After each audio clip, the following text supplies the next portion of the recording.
lifted Without objection. and that I be permitted to complete my remarks prior to the scheduled vote. Without objection. Thank you, Mr. President. I join my colleagues in mourning the passing of a great and good colleague, someone we knew not only as a fellow worker here and a colleague, but also as a friend. Every one of us had a personal connection to Dianne Feinstein. She had no enemies. She had adversaries. She differed, but she could differ and disagree without being disagreeable, as the saying goes. And she established personal connections with all of us over her many years of service. I've listened to my colleagues on the floor this morning, and coming through to me is not only a sense of pain in her passing, but also joy in knowing her. And what strikes me is that she leaves a legacy, yes, a legacy in legislation, in good works in California that impacted people's lives there, but her real legacy is people.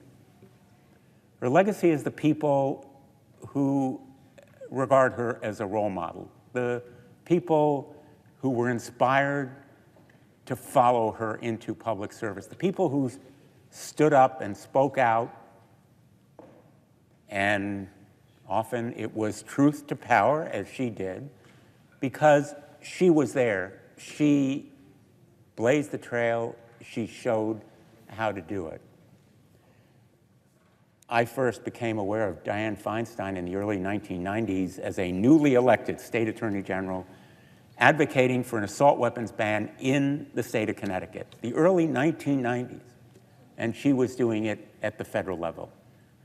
Connecticut and the Congress did it together. And then I defended our Connecticut law in the Connecticut courts against many of the same arguments that were used to challenge the federal law. She stood alone in those days as an advocate and a champion of gun violence prevention.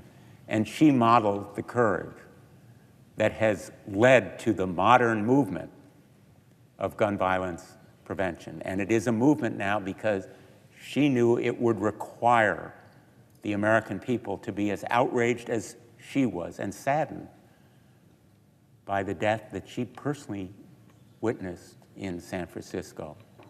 And she would often recall it in very personal terms. For her, all of these causes were personal.